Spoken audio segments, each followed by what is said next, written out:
Ramírez, yo soy residente de cuarto año de cirugía pediátrica de la Universidad Nacional. El tema que les voy a presentar el día de hoy es patología inguinal y escrotal en población pediátrica. Cuando me pidieron que hiciera esta presentación, realmente no sabía por dónde empezar.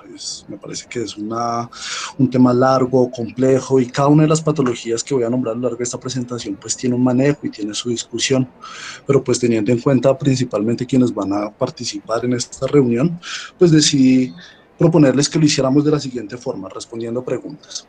Entonces les propongo que respondamos básicamente 4 preguntas y una última sería una propuesta. La primera pregunta sería como qué necesitamos repasar de anatomía para entender todo esto, cuáles son los diagnósticos diferenciales en la patología inguinal y escrotal en el paciente pediátrico, cómo debemos examinar al paciente pediátrico, cómo debo enfocar a este paciente según lo que le encontremos, y a lo último les propongo pues que hagamos un resumen de esta presentación.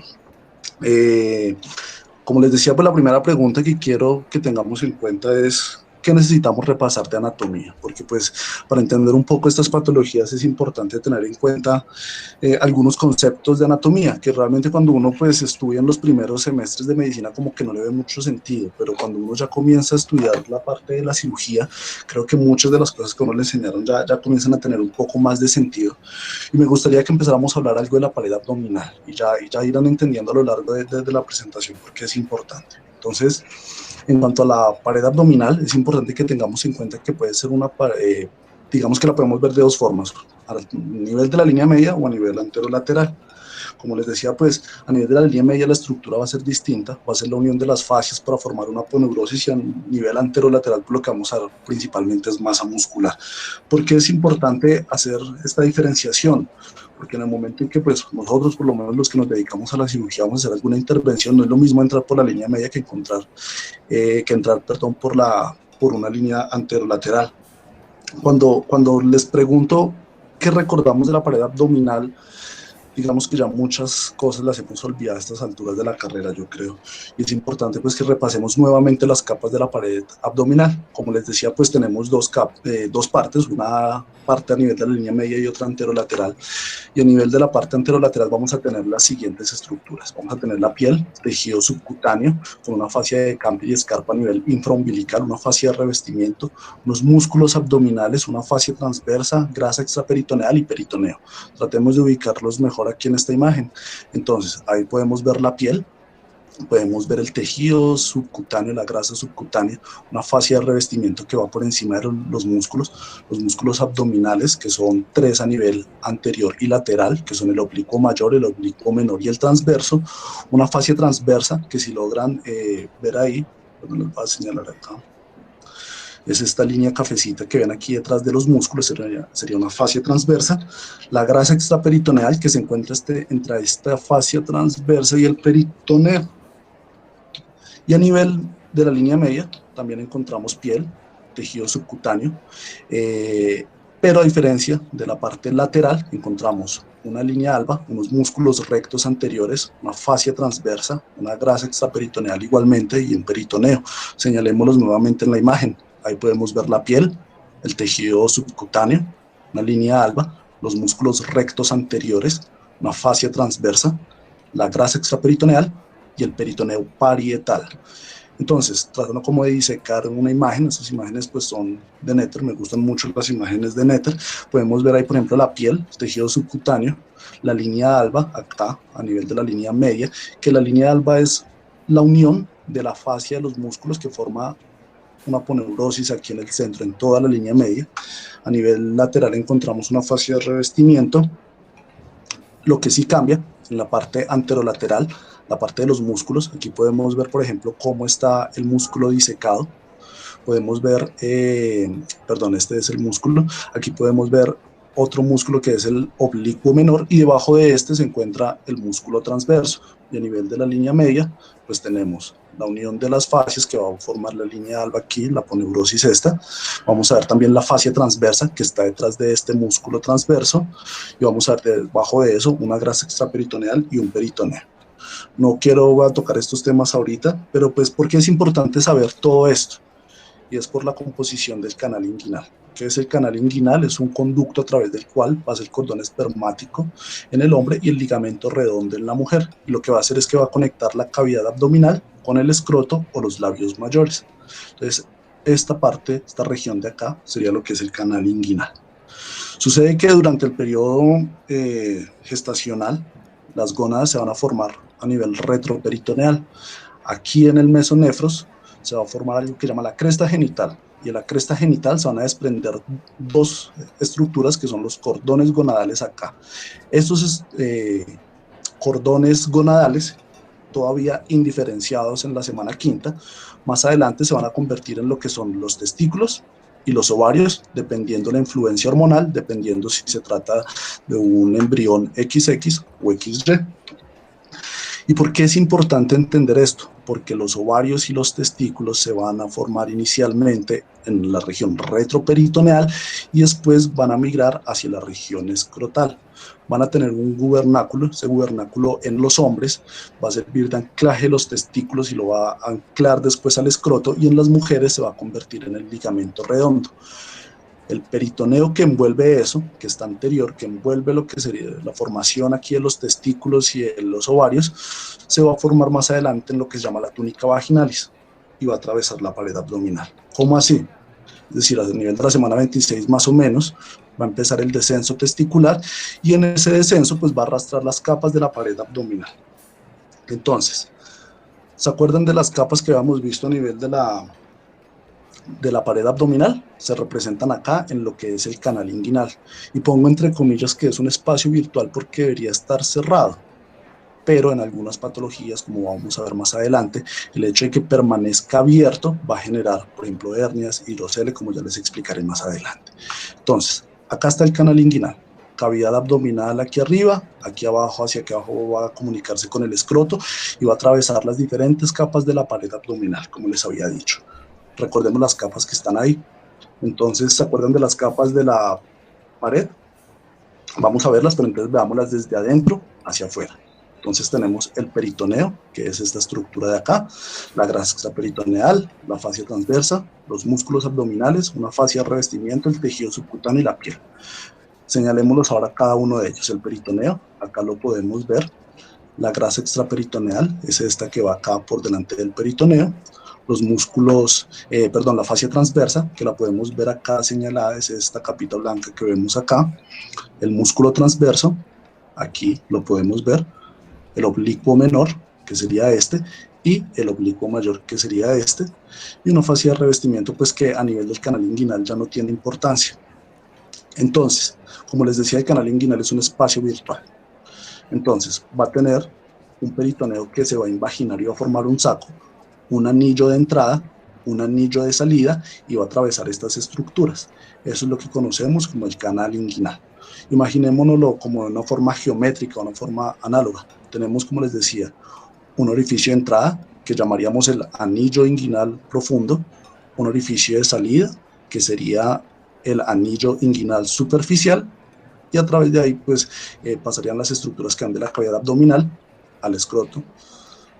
Y tiene 4 paredes, una pared superior o un techo, una pared inferior, que sería esta de aquí abajo, o un piso, una pared anterior y lateral, y una pared medial, que sería esta de acá.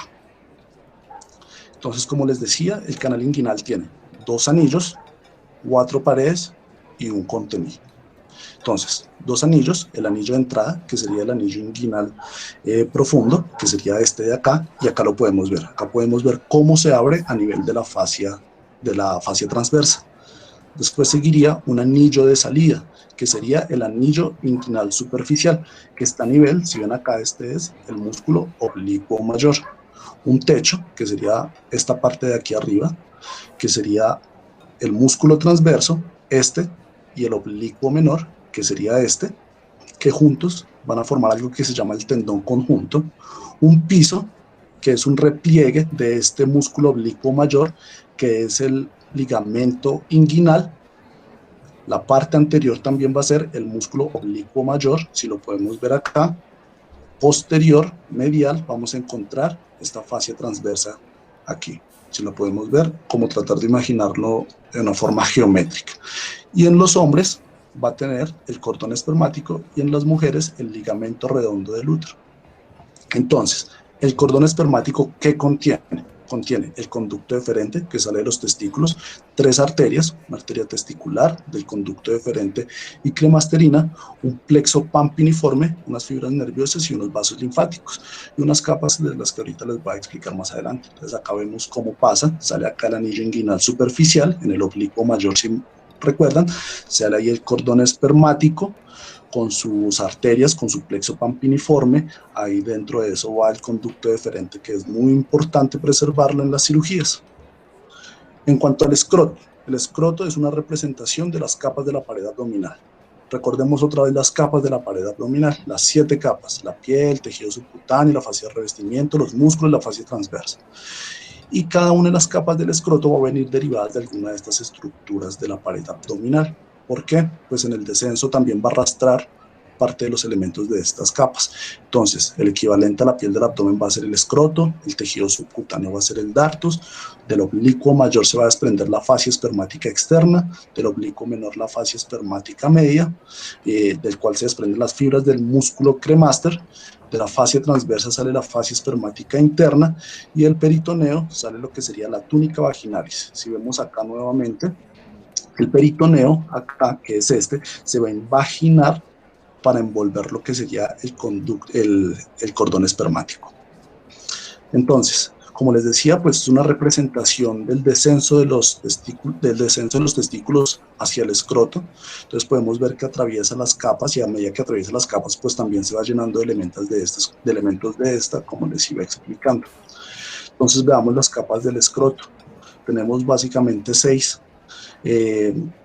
Tenemos lo que es la piel del escroto propiamente, una túnica de dartos, una fascia espermática externa, que aquí la podemos ver, un músculo y fascia de cremaster, una fascia espermática interna y envuelta la túnica vaginalis, que se deriva del peritoneo y va a envolver también el testículo.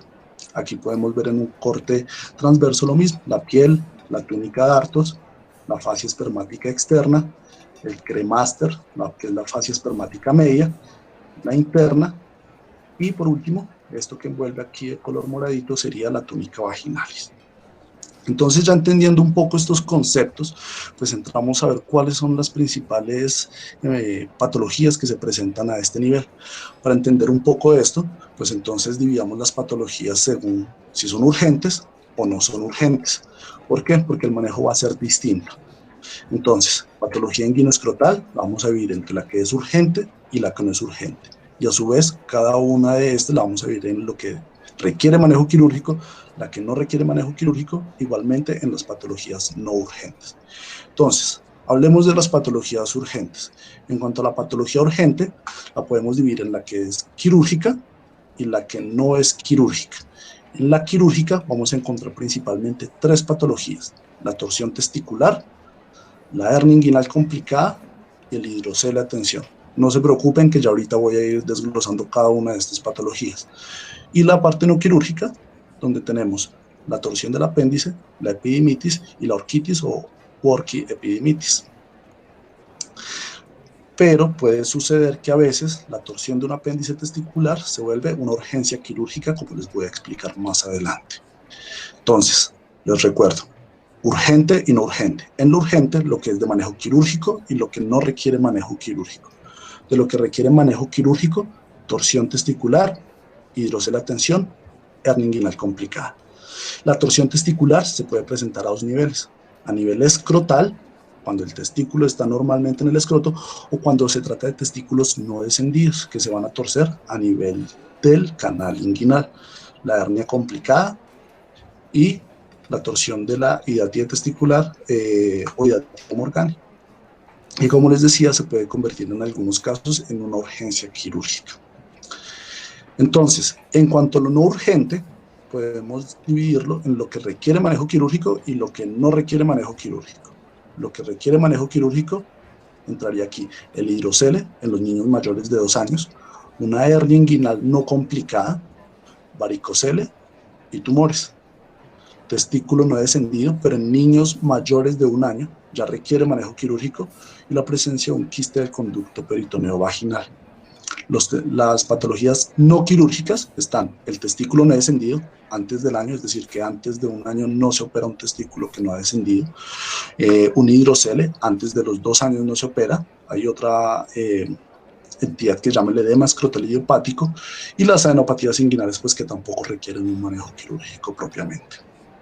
Entonces, como les decía, lo no urgente lo podemos dividir en lo quirúrgico y lo no quirúrgico, y lo quirúrgico, pues aquí ya está lo que habíamos dicho ya la vez pasada. Entonces, en lo no urgente, lo que requiere manejo quirúrgico es el hidrocele, pero si se produce un hidrocele a tensión en un niño menor de 2 años, pues sí se vuelve una urgencia quirúrgica. Si la hernia inguinal, que no es complicada, progresa, que se complica, ¿qué quiere decir? El paciente presenta obstrucción intestinal, está encarcelada, es decir, no reduce, o que presenta signos de isquemia, ya se vuelve una urgencia quirúrgica. El hidrocele, como lo podemos ver acá, es una dilatación del plexo pampiniforme que habíamos visto inicialmente en el repaso de anatomía. La presencia de tumores también requiere siempre manejo quirúrgico, un manejo quirúrgico que vamos a hacer por vía inguinal, no por vía escrotal, porque eso le cambiaría el estadio al tumor, el testículo no descendido y el quiste del conducto peritoneo vaginal. Entonces, cuando estamos hablando de la patología inguinoescrotal, es importante identificar cuáles son las urgencias quirúrgicas. Y dentro de esto hay un grupo de enfermedades que se llaman el síndrome inguinoescrotal agudo o el escroto agudo. ¿Y cómo se define? Dolor escrotal súbito, y esto es importante, súbito, con o sin cambios inflamatorios. El síndrome inguinoescrotal agudo o escroto agudo puede estar básicamente, puede deberse a estas patologías. Y estas que tengo resaltadas en rojo son las que requieren un manejo quirúrgico urgente. ¿Cuáles son? Torsión testicular, torsión de apéndice testicular, epidimitis, hidrocele, varicocele, edema escrotal idiopático y la hernia inguinoescrotal pueden causar un escroto agudo, pero no todas necesitan manejo quirúrgico urgente. Solamente van a requerir manejo quirúrgico urgente la torsión testicular y la hernia inguinoescrotal complicada. Entonces, ¿se acuerdan de la anatomía que habíamos dicho que en el descenso del testículo también había la formación del conducto peritoneo vaginal que por ahí descendían a través del canal inguinal el testículo al escroto? Al nacer, este conducto se debería cerrar. Esto es lo normal. Y ese peritoneo queda aquí cerrado y queda aquí envolviendo el testículo formando lo que es la túnica vaginalis. Pero a veces puede quedar líquido aquí acumulado, lo cual se llamaría un hidrocele. Si ese conducto persiste todavía abierto y puede pasar líquido peritoneal a esta cavidad, a esta parte de la túnica vaginalis, pues se va a llamar un hidrocele comunicante. Esto sería no comunicante. ¿Listo? Y la hernia también, si este conducto es lo suficientemente amplio, pues por ahí ahora ya no se puede meter solamente líquido, sino también se pueden meter vísceras abdominales, se pueden meter asas intestinales y va a formar lo que es una hernia. Y la hernia puede ser incompleta si llega solamente hasta la parte superior ahí de la región inguinal, o una hernia inguinal completa si está abierto todo el conducto y la hernia llega incluso hasta nivel escrotal. Entonces, el quiste del conducto peritoneo vaginal también se puede dar porque se cerró, pero en una parte donde se cerró pudo haber quedado acumulado un poco de líquido, y eso es lo que forma un quiste a nivel del conducto peritoneo. El hidrocele, como les decía, es la acumulación de líquido ahí a nivel de la túnica vaginalis que rodea el escroto, que rodea el testículo, perdón, y como les decía, puede ser comunicante o no comunicante. Y la hernia inguinal, que el conducto es lo suficientemente amplio como para que pasen asas intestinales. Entonces, cuando vamos a hablar de hernias, ¿qué es una hernia? Una hernia es una protrusión de contenido peritoneal a través de la pared abdominal y pueden ser de muchos tipos. Uno las puede organizar en 3 grupos: las que son de la línea media, las que son de la ingle y las que son secundarias a incisiones. En la línea media vamos a encontrar la hernia umbilical, la hernia supraumbilical y la hernia epigástrica. ¿Qué es lo que diferencia la epigástrica de la supraumbilical? Entonces, lo que la va a diferenciar es que uno traza una línea imaginaria entre los 2 bordes costales y lo que queda ahí para arriba es epigástrica, y lo que queda entre el ombligo y esa línea imaginaria sería supraumbilical. De la ingle podemos tener básicamente dos tipos de hernias, la hernia inguinal, que es la que va a través del canal inguinal, o la hernia femoral, que es la que va por detrás del ligamento inguinal y no va a través del conducto del canal inguinal. Y la incisional, que sea básicamente en los sitios donde se han hecho cirugías. Entonces, por ejemplo, le hicieron una apendicectomía por una incisión que se llama Rocky Davis. Entonces, ahí donde le cerraron, se abrió la aponeurosis, se abrió el músculo y quedó un saquito de peritoneo por donde se puede salir el intestino, no se sale a la piel, pero pues sí se sale pero sí pasa a través de los músculos. Eso sería una hernia incisional. Esta imagen es muy similar, similar en el sentido de que aquí podemos ver la hernia umbilical, la hernia supraumbilical o epigástrica, una hernia incisional, la hernia inguinal que va a través del canal inguinal y la hernia femoral que va por detrás, perdón, la hernia femoral es esta que va por detrás del ligamento inguinal y la hernia inguinal que va a través del canal inguinal. Entonces, esto es una hernia inguinal. ¿Se acuerdan que habíamos visto las diferentes capas de la pared? Aquí podemos ver entonces el peritoneo, que está formando un saco alrededor de ese intestino que se metió ahí, el anillo inguinal profundo, que está a nivel de la fascia transversa, se sale a través del anillo inguinal superficial, que es el músculo oblicuo mayor, y probablemente lo veamos así en los niños, como este abultamiento aquí a nivel inguinal y esta masa aquí a nivel escrotal.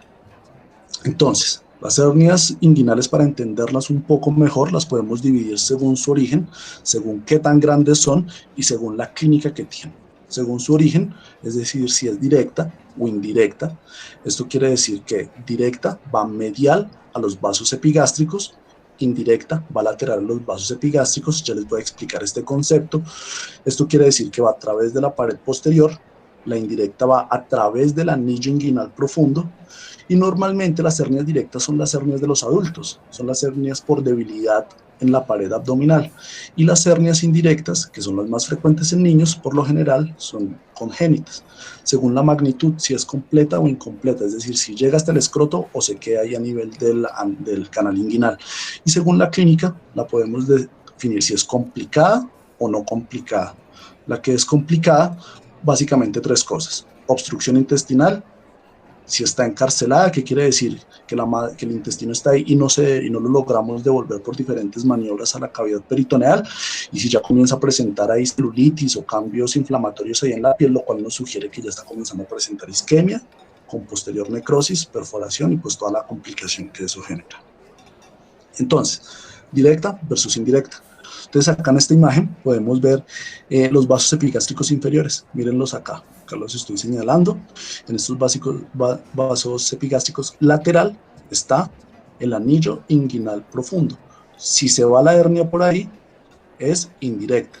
Pero si se va acá, a través de la pared posterior, por debilidad aquí de la pared, es una hernia directa. Acá podemos ver otra vez la hernia inguinal indirecta, que entra a través del anillo, no entra aquí por detrás, por la pared posterior, sino entra a través del anillo. Y aquí podemos ver también el anillo inguinal superficial, en esta imagen un poco mejor disecada. Podemos ver aquí el ligamento, se retira el ligamento inguinal, pero lo que quiero que vean son los vasos epigástricos y como lateral se encuentra el anillo inguinal profundo. Así se vería en la laparoscopia un paciente normal, sin hernias, ahí no vemos nada. Miren cómo se ve el huequito por dentro. Miren aquí los vasos epigástricos, miren aquí el orificio, el anillo inguinal profundo aquí abierto. Acá podemos ver otra imagen también, el anillo inguinal profundo abierto. Podemos ver el conducto deferente que sale por ahí y se dirige ya hacia la vía urinaria. Podemos ver los vasos epigástricos. Miren que esto es medial y esto es lateral. Podemos ver que es lateral a los vasos epigástricos. Ahí podemos ver la vejiga, lo cual nos quiere decir que es la parte medial. Los vasos femorales y los vasos que van hacia el testículo. Así se vería nuevamente abierto el anillo inguinal profundo. Ahí podemos ver en otra visión cómo se ve desde adentro. Y podemos ver cómo, miren, aquí no tenía nada, pero aquí ya hay un intestino que se metió a través del canal. Normalmente, cuando hacemos la cirugía, pues queda así cerrado. Y ahora, cuando es completa versus incompleta. Entonces, como les decía, puede quedar abierto nomás hasta la parte superior del escroto o puede quedar totalmente abierta. Y en este caso, por ejemplo, podemos ver que es incompleta, no llega completamente hasta el escroto de este lado. Pero miren acá, acá sí llega completamente hasta el escroto. En cuanto a si es complicada o no complicada, como les decía, miren, esta acá se ve encarcelada, no se puede reducir. Esta no complicada, ustedes ven ahí la masita, pero ustedes la oprimen y se puede volver el pedacito de intestino que se va por ahí, que se vuelve a la cavidad abdominal. Y miren, aquí está el pedazo de intestino metido a través del canal inguinal y aquí vemos cómo está complicada, está isquémico, con riesgo de ruptura y complicaciones. ¿Cómo debemos examinar al paciente pediátrico? Entonces, para examinar al paciente pediátrico hay que tener en cuenta varias cosas, unos aspectos básicos siempre que vayamos a examinar a un niño.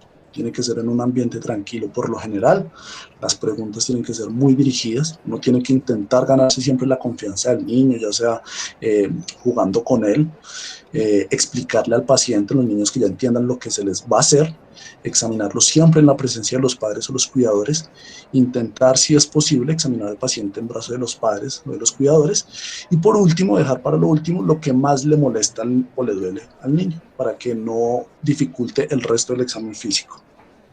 En cuanto a las preguntas dirigidas, hay que preguntarle cuánto tiempo llevan los síntomas, si ha tenido episodios previos, si ha tenido, si los síntomas mejoran o empeoran a lo largo del día, si le ha sentido masas a nivel inguinal, que si le palpa ambos testículos en el escroto, preguntar si es un paciente prematuro y si hay presencia de vómito. ¿Por qué la presencia de vómito? Porque normalmente el vómito es una manifestación de la torsión testicular. ¿Y por qué si el paciente es prematuro? Porque en algunos casos los pacientes prematuros no tienen un adecuado cierre del conducto peritoneo vaginal, lo cual va a aumentar el riesgo de que tengan o hidroceles o hernias inguinales indirectas. Entonces, en la inspección debemos mirar varias cosas y hacernos varias preguntas. ¿Hay cambios inflamatorios a nivel inguinal? ¿Hay cambios inflamatorios a nivel escrotal? ¿Hay elevación o está horizontalizado el testículo? ¿Y por qué esto último? Porque cuando el testículo se tuerce, pues se va a elevar el testículo. Por ejemplo, acá, así se debería ver un testículo en un esquema normal, y cuando se tuerce, pues tiende a elevarse y a ponerse horizontal. Ve un punto azul también en el examen lo que usted puede ver del escroto. ¿Por qué un punto azul? Un punto azul, así como este que vemos acá, lo que quiere decir es que hay una torsión de un apéndice testicular o de Morgani. Entonces, otra imagen de cómo es que se ve el testículo horizontal y elevado en una torsión testicular. Y el punto azul, que lo que quiere decir es que hay torsión de una apéndice testicular o de una hiatía de Morgani. En cuanto a la palpación, entonces hay que palpar primero. Se palpan masas a nivel inguinal, entonces uno palpa ahí la sínfisis del pubis, se va lateral y mira a ver si hay a ese nivel, lateral ahí. Entonces, sínfisis del pubis, se va lateral, ahí está el anillo inguinal superficial, sentir si se sienten más, ver si se sienten masas. Se palpan ambos testículos en el escroto, permanecen los testículos en el escroto, se palpan masas a nivel abdominal. ¿Y por qué masas a nivel abdominal? Porque en los testículos también pueden aparecer algunos tumores que tienen una extensión intraabdominal, retroperitoneal, y se pueden palpar también las masas a nivel abdominal. También debemos buscar el reflejo cremasterino, que lo que consiste es en tocar ahí la cara interior del muslo anteriormente, y el cremaster tiende a recogerse y elevar el testículo. En caso de que no tenga este reflejo, uno puede estar sospechando también que el paciente puede estar presentando una torsión testicular. Hay que buscar también masas a nivel inguinal, como les decía. En los hombres hay que preguntarse primero, ¿tiene ambos testículos en escroto o lo que le estoy palpando en la región inguinal es el testículo? Si tiene ambos testículos en el escroto, debo preguntarme, ¿la masa es reductible o no es reductible? Pensando en una hernia. Y en las mujeres, pues solamente puedes mirar si la masa es reductible pensando en una hernia.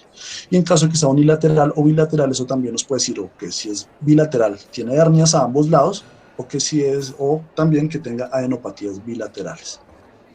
Eh, otra cosa que uno puede hacer al examen físico es decirle al paciente que haga maniobras de Valsalva. Si con esto aumenta el tamaño de la masa, lo que quiere decir es que probablemente sea una hernia inguinal. Usted puede examinar al paciente acostado, decirle, mírese la punta de los pies, o puede decirle, si el paciente puede, que se ponga de pie y haga fuerza, y uno ver si el tamaño de la masa a nivel inguinal cambia con estas maniobras. También hay que mirar el reflejo cremasterino, como les decía, y mirar si se siente engrosado el cordón espermático, que se puede palpar engrosado en los casos de epidimitis y de varicocele. Y por último, lo que uno puede hacer también es hacer una transiluminación, que lo que le va a ayudar es a mirar si lo que tiene ese testículo así aumentado de tamaño es líquido o es una masa sólida. La presencia de luz roja, entre comillas, porque pues no se ve una luz roja propiamente, es más sugestiva de hidrocele que de una masa. Entonces, como en resumen de esta parte del examen físico de la región inguinal y la región escrotal. Primero, hacemos la inspección.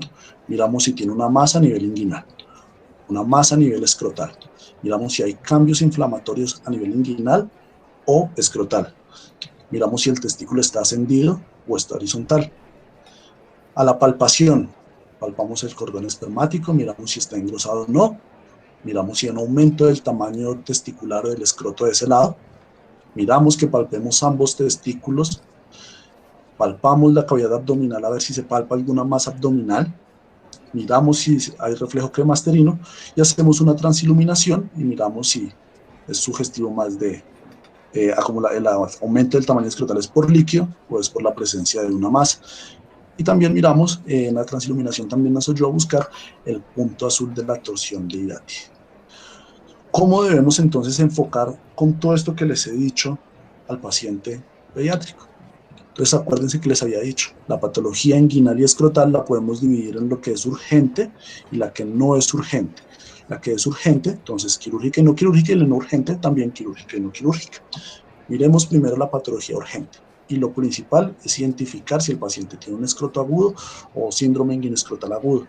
¿Qué nos va a sugerir que es un escroto agudo? Que es de inicio súbito, lleva pocas horas, que es la primera vez que esto le pasa, que no había tenido episodios previos, la presencia de vómito, como les había dicho, se presenta mucho en la torsión testicular, si está el testículo horizontal o elevado, y la ausencia de reflejo cremasterino. Esto me sugiere que hay una patología inguinescrotal de manejo urgente. Nos podemos ayudar con algunos exámenes cuando tenemos dudas, una ecodoppler testicular, pero si no tenemos la disponibilidad de hacer una ecodoppler testicular, hay que llevar a cirugía. ¿Por qué? Por el riesgo de torsión testicular, porque solo tenemos de 4 a 6 horas para intentar salvar el testículo. Ya después de las 6 horas, la probabilidad de salvar el testículo viene en picada. Hay que darle analgesia al paciente, hay que hidratarlo porque normalmente estos pacientes se presentan con vómito y en caso de que sea hallazgos sugestivos de una obstrucción intestinal, pues pedir también la presencia por una hernia complicada con obstrucción intestinal, pues hay que pedir una radiografía de abdomen. Entonces, ¿qué patologías, recordemos, podemos encontrar urgentes que requieran manejo quirúrgico o no manejo quirúrgico? Entonces, torsión testicular. Normalmente, como les decía, las primeras 6 horas son vitales, uno no debería darle tiempo de espera, es una urgencia quirúrgica y si uno tiene dudas, lo mejor es llevar la exploración escrotal. Si hay una hernia inguinal complicada, eso es una urgencia quirúrgica porque el paciente, esa asa que está ahí, que no se puede reducir, que está encarcelada, puede tener isquemia y perforación. Si hay un hidrocele, atención, que lo que puede hacer es que puede comprimir y generar un infarto a nivel testicular. Si hay una torsión de un apéndice testicular, esto también es una urgencia, pero inicialmente el manejo es no quirúrgico. Y una epidimitis, que también es una urgencia en el sentido de que los pacientes consultan por esto, pero pues esto no requiere manejo quirúrgico. Entonces, esto es una torsión testicular. Normalmente esto ya llevaba varias horas y así es como se ve el testículo. Ahí podemos ver cómo el cordón gira, el testículo giró sobre su propio cordón y está necrótico. Podemos ver también los cambios inflamatorios y no se nos olviden que los testículos no descendidos también se pueden torcer a nivel del canal inguinal. Aquí podemos ver una hernia complicada, como ya les había mostrado en imágenes previas. Ahí ya se ve isquémica, el asa intestinal que se metió dentro del canal inguinal. Acá podemos ver una hidátide que se torció, no respondió al manejo no quirúrgico inicialmente, se llevó a cirugía y se encontró esta hidátide de este tamaño torcida. Normalmente las IATIES se manejan con analgesia, esto no requiere manejo quirúrgico, y si el paciente mejora, pues se le manda para la casa con analgesia, esto tiende a mejorar solo. Nuevamente acá a modo de resumen, la torsión testicular principalmente tiene dos edades de presentación, en los neonatos y en la pubertad y los adolescentes. Estos son los dos picos. En los neonatos normalmente la torsión es intrauterina y por eso el manejo suele ser diferido.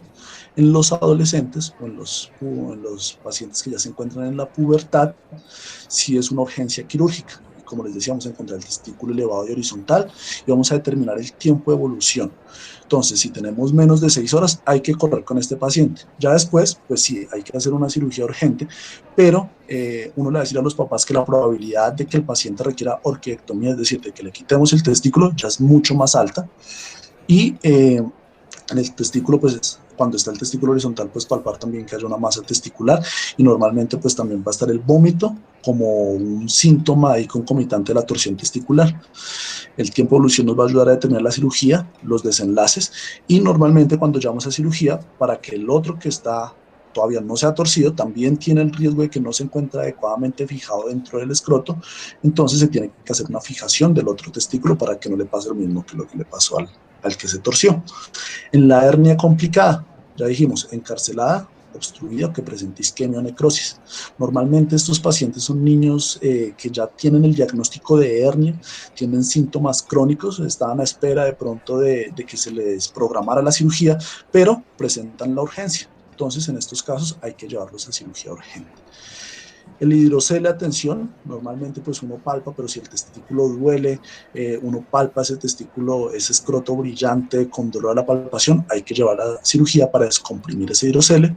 La torsión de la hidatie o de un apéndice testicular, lo que normalmente pues si no hay respuesta al manejo no quirúrgico, se debe llevar a cirugía, como les expliqué anteriormente.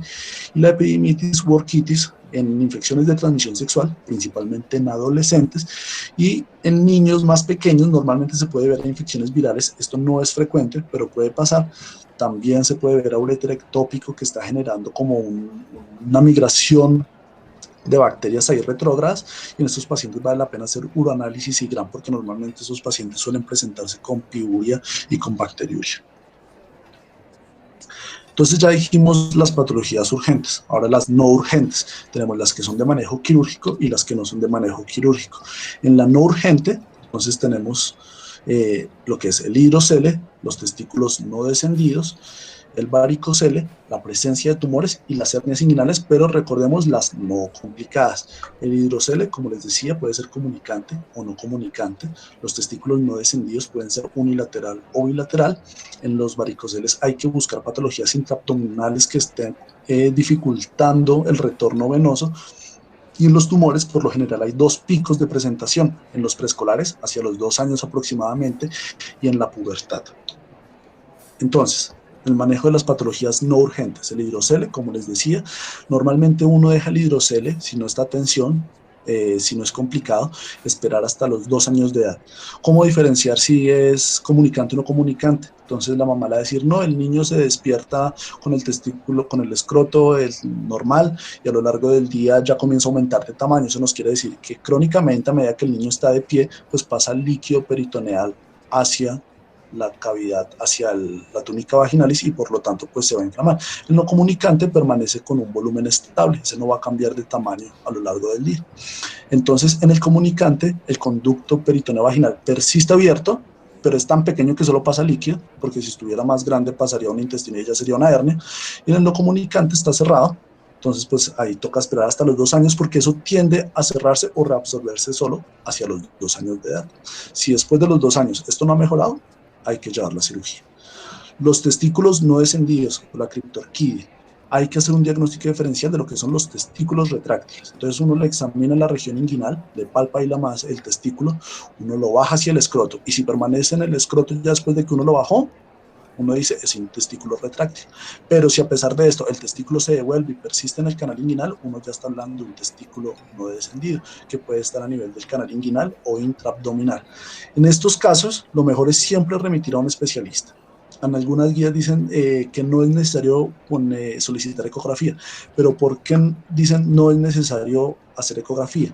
porque esto puede demorar el manejo de este paciente.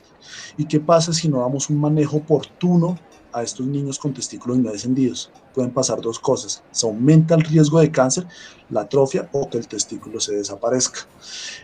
Si es unilateral, digamos que uno no tiene mayor preocupación en cuanto a la parte del desarrollo sexual, pero si es bilateral, hay que comenzar a buscar desórdenes del desarrollo sexual. Entonces, a estos pacientes también hay que pedirles un cariotipo.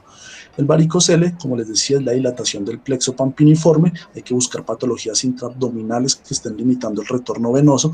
Principalmente esto se da en adolescentes y principalmente es del lado izquierdo por la forma en que la vena testicular regresa a la vena renal, que lo hace como en un ángulo recto. Más que el lado derecho, que lo hace como en un ángulo como más agudo, en el ángulo recto, pues esto hace que sea principalmente del lado izquierdo. Y en los tumores, como les decía, el pico de edad son normalmente hacia los preescolares y en la pubertad. Normalmente a estos niños, si uno le palpa un testículo, la ecografía le dice sugiere un testículo, pedirle 3 marcadores tumorales que le van a ayudar a uno a buscar estos dos tipos de tumores: tumores de células germinales o teratomas. Le pide una alfa-fetoproteína, beta-HCG, tanto en niños como en niñas, LDH, porque a veces algunos linfomas también tienen manifestaciones testiculares y hay que hacerles un ataque de tórax y abdomen buscando metástasis pulmonares y retroperitoneales. ¿Por qué retroperitoneales? Porque acuérdense que el testículo es una estructura retroperitoneal que después desciende. Entonces, la primera extensión, de las primeras extensiones las hace hacia el retroperitoneo. Y la hernia inguinal pues requiere un manejo quirúrgico que, si no está complicada, se puede hacer de forma ambulatoria sin mayores complicaciones. Entonces, no sé si hasta este momento tengan alguna duda, alguna pregunta sobre lo que les acabo de explicar. No sé si les haya quedado claro la parte de la anatomía del canal inguinal, de la pared abdominal, de las patologías urgentes. Y ya pues a lo último, quisiera escucharlos. Quiero ponerles esta imagen y si alguien se atreve a decir qué es cada una de estas, y hagamos un resumen de esto.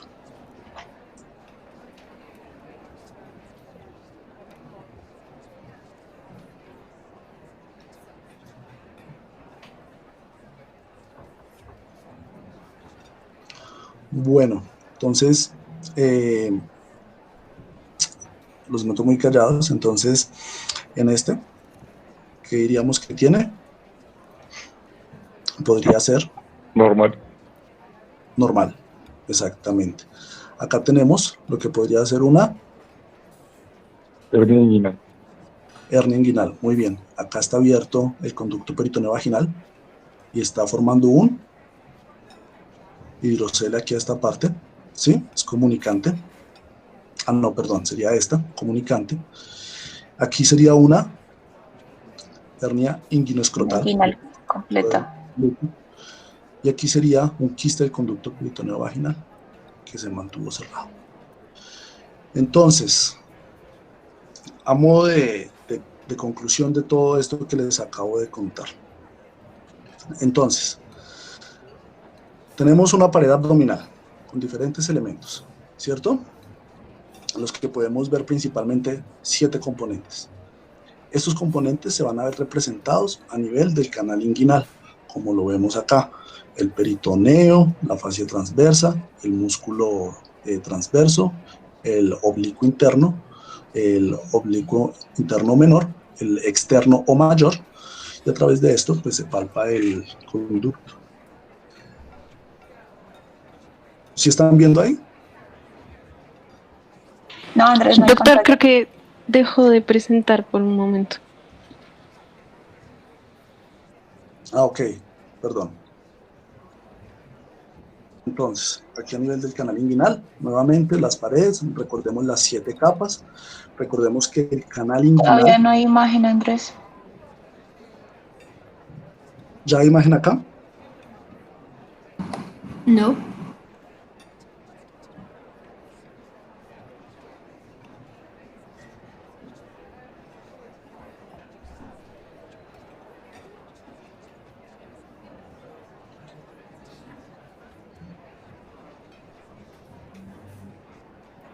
¿Ya pueden ver? Listo, Sí. ahora sí. Entonces, recordemos el canal inguinal, una estructura. Esto uno en cirugía nunca lo va a ver así, pero con que ustedes se hagan la imagen mental de más o menos, ya pueden, de más o menos cómo es, ya en el momento en la cirugía ya pueden entrar a buscarlo.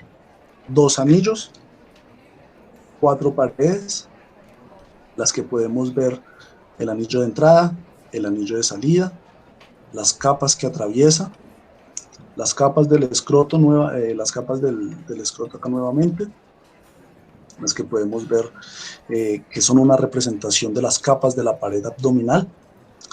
Recordemos que la patología inguinal la podemos dividir en urgente y no urgente, que a su vez estas las podemos dividir en patología quirúrgica y no quirúrgica, que algunas de estas patologías se pueden convertir en quirúrgicas, que dentro de esta patología inguinoescrotal existen las hernias inguinales, que pueden ser directas o indirectas, que según el origen pueden ser directas o indirectas, podemos decir si es completa o incompleta, podemos decir si está complicada o no complicada, como en estos casos.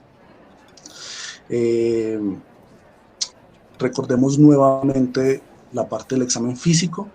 Entonces, buscar masas inguinales, que puede ser el testículo, puede ser una hernia, masas escrotales, que pueden ser tumores o pueden ser aumento del testículo por inflamación, ya sea por una orquitis o por la torsión, que hay que buscar signos de torsión testicular, que es la principal patología urgente porque tenemos horas para intentar salvar el testículo. No sé si hasta este momento tengan preguntas, quieran decir algo, algún comentario, quieran que les repita alguna de las cosas que expuse.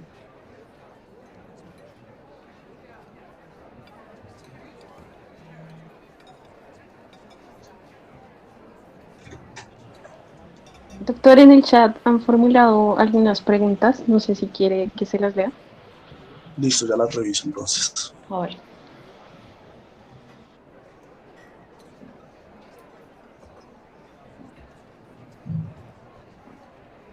Entonces, dice Lilian: buenas tardes. En áreas rurales donde no se tiene fácil acceso a unidad quirúrgica, ¿es posible alguna maniobra de extrusión? Pues nosotros no lo recomendamos realmente en cirugía pediátrica.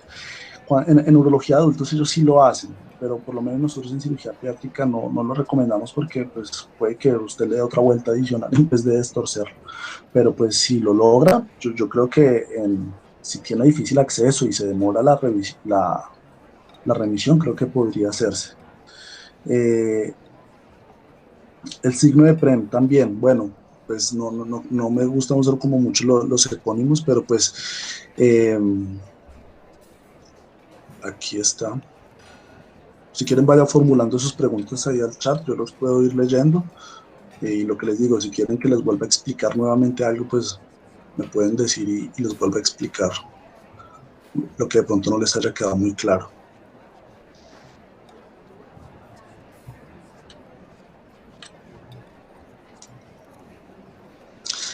A veces es muy difícil hacer la diferenciación con la sola clínica. Y yo creo que ante la duda lo mejor es hacer una exploración escrotal. Si, por ejemplo, no tenemos disponibilidad de Doppler, por ejemplo, lo que nos pasa en la Misericordia, que a veces llegan esos pacientes con torsión testicular. Uno puede hacer el signo, que es que si uno lo eleva, entonces hay mejoría del dolor. Digamos que esto es muy relativo y estos signos como que son muy inespecíficos. Yo realmente pues no lo recomendaría. Yo creo que si existe la sospecha de que hay una torsión testicular, si uno siente que el testículo está elevado, que uno lo eleva y mejora el dolor, pero yo creo que lo mejor, si uno no tiene la disponibilidad inmediata de hacer un Doppler, lo mejor es hacer una exploración escrotal.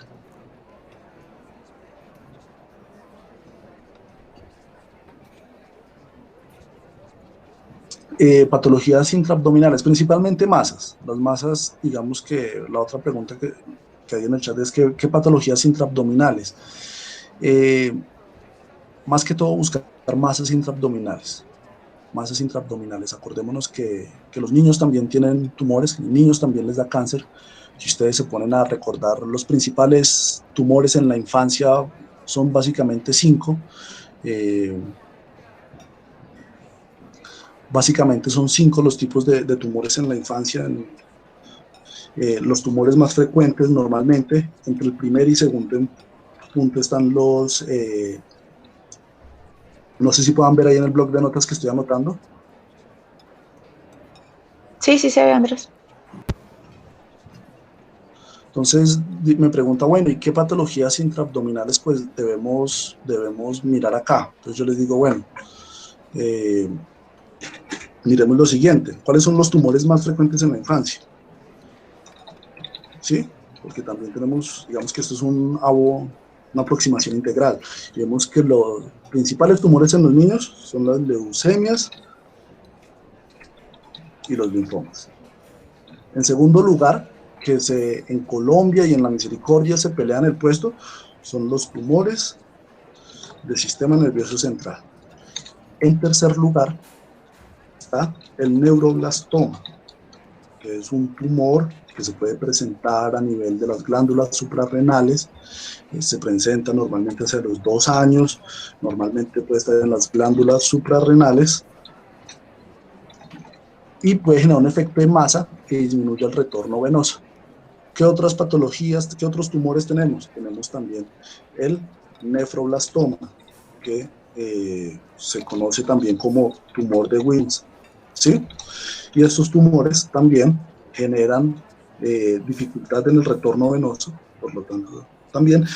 Y el quinto tumor más frecuente de la infancia es el hepatoblastoma. Entonces, pues digamos que yo pensaría en esto.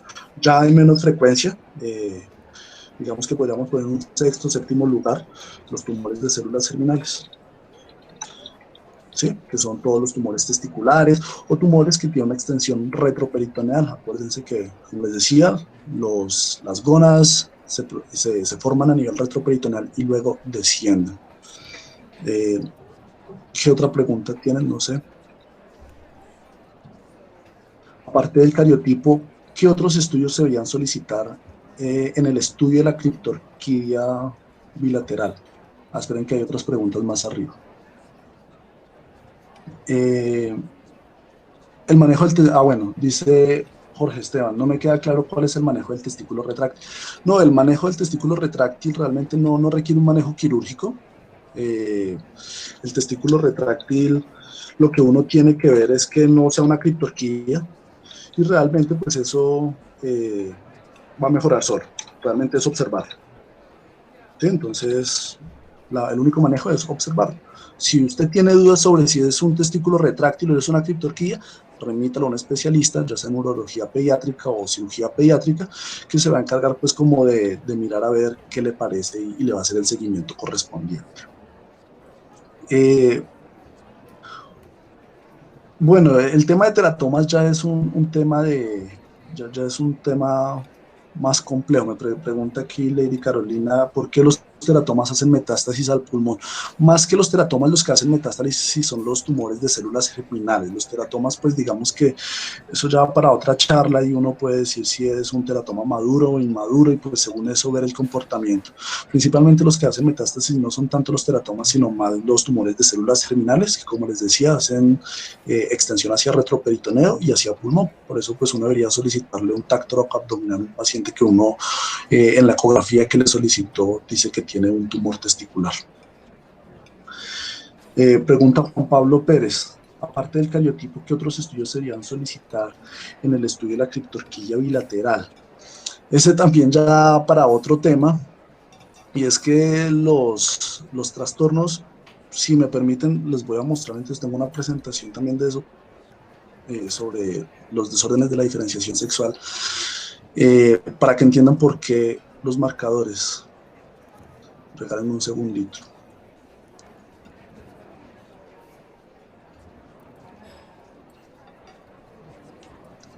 Los desórdenes de la diferenciación sexual también, si quieren, después les puedo hablar un poco de este tema, pero básicamente lo que si uno no palpa los testículos, ni en el canal inguinal, ni en el escroto, uno puede sospechar que es un cariotipo XX virilizado, es decir, es una mujer que está virilizada, porque pues los desórdenes del desarrollo sexual se dividen en 3 grupos, que ya les voy a mostrar.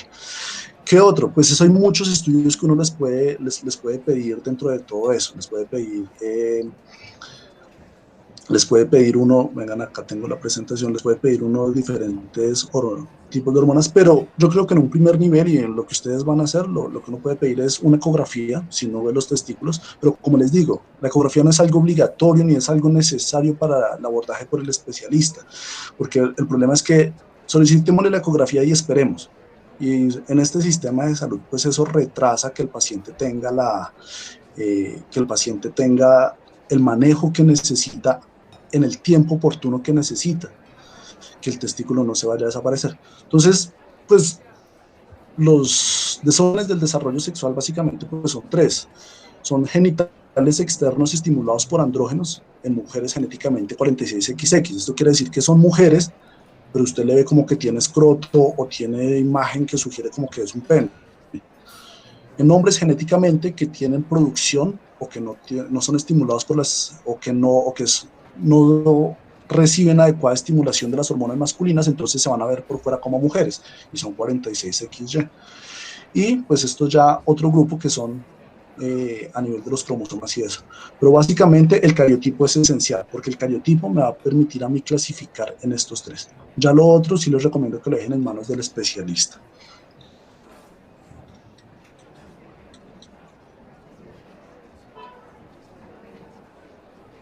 No sé qué otras preguntas tengan.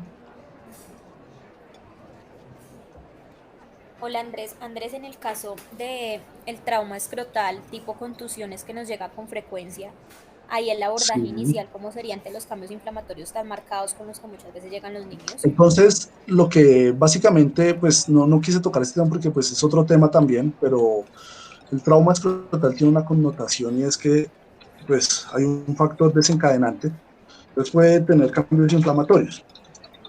Y esos cambios inflamatorios pueden deberse también a que puede generar una torsión testicular. Puede pasar.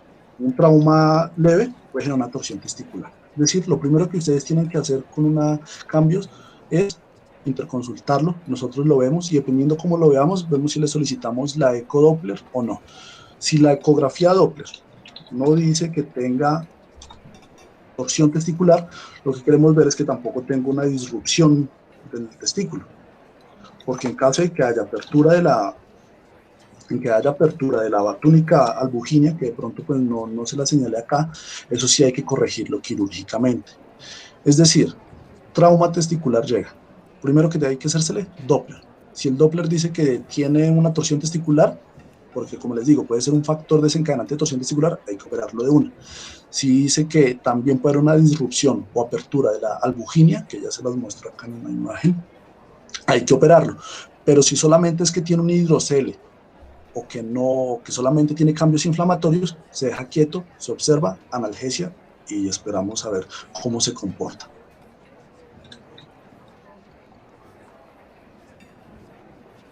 Gracias, vale. Entonces acá podemos ver la vaginalis y esta de acá es la túnica albuginea, que es la que recubre el testículo. Acá la podemos ver también en esta imagen. Esta es la albuginea debajo de la vaginalis, que es la que puede estar ahí, la que se puede romper por el trauma testicular. Entonces, les repito, trauma testicular, Doppler. Si tiene el Doppler nos puede decir o tiene ruptura de la albuginea o tiene torsión. En caso de alguna de estas dos, cirugía de urgencia. Si solamente es un hidrocele o cambios inflamatorios, lo observamos.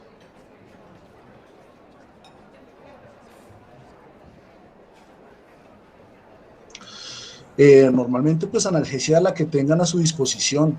Nosotros lo que más utilizamos es, dipirona, nos gusta mucho, cualquier tipo de AINES.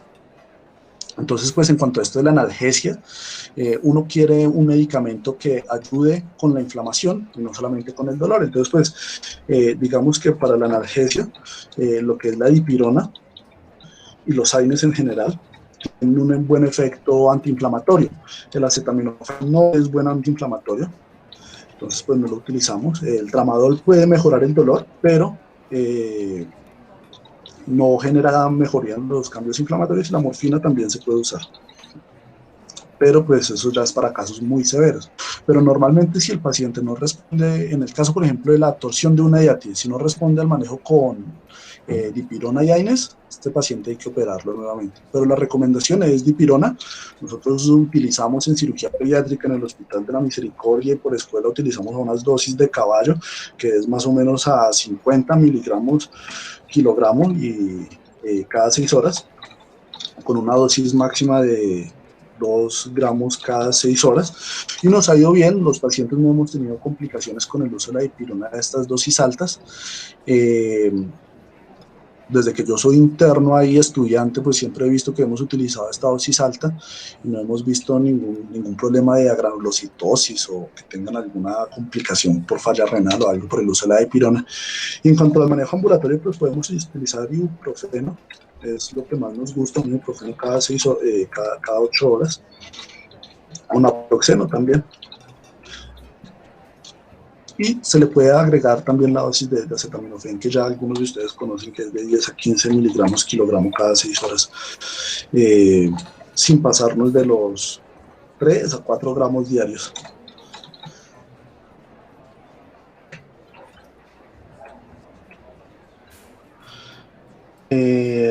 Pregunta Daniela, dice, en el contexto de medicina domiciliaria, a veces uno ve niños con hernias, pero quedan dudas si este es reductible. ¿Debería intentar uno reducirla y si no logra llevarla al hospital? Aún así no tiene cambios que sugieran que está encarcelada. Es una buena pregunta, Dani. Pues realmente yo creo que uno no debe esperar a que las hernias se compliquen.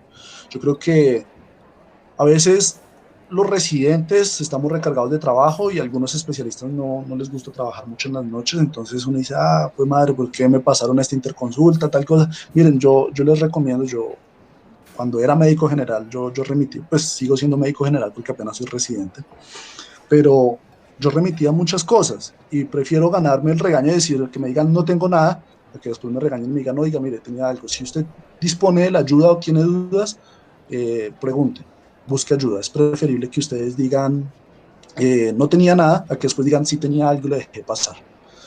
Entonces dice ella, bueno, tenemos una hernia, ¿es reductible o no es reductible? Si usted, con una maniobra en la que usted suave le intenta reducir, no, a veces toca hacerle un poquito de fuerza, no la logra reducir, lo mejor es que lo remita para urgencias y la valoración por un especialista. No espere a que llegue aquí, a esto. No esperemos a que llegue a esto. Y si no la logran reducir, nosotros muchas veces no la logramos reducir.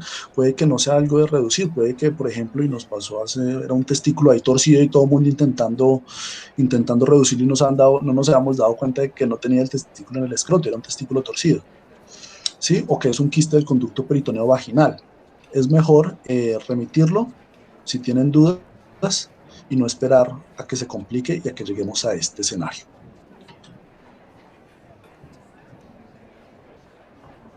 No sé si les quedaron claras las respuestas, si quieran preguntar algo más.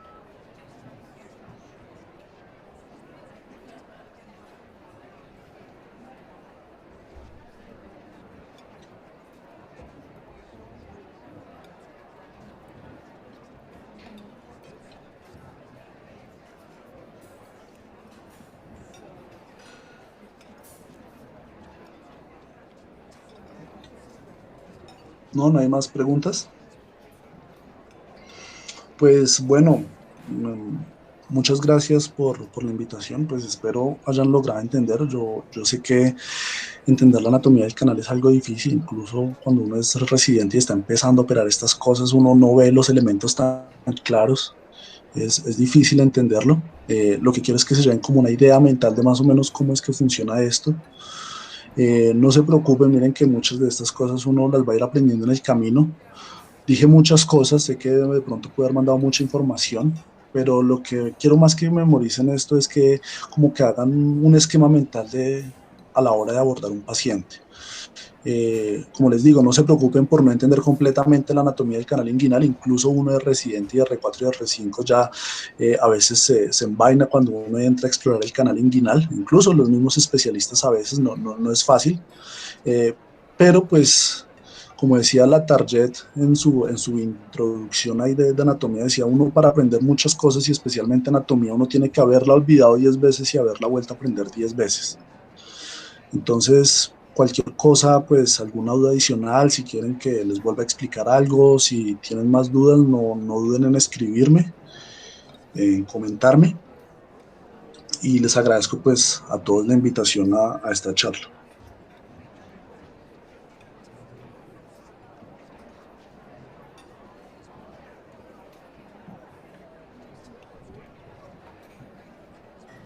Muchas gracias, doctor, y también muchas gracias a todos los asistentes.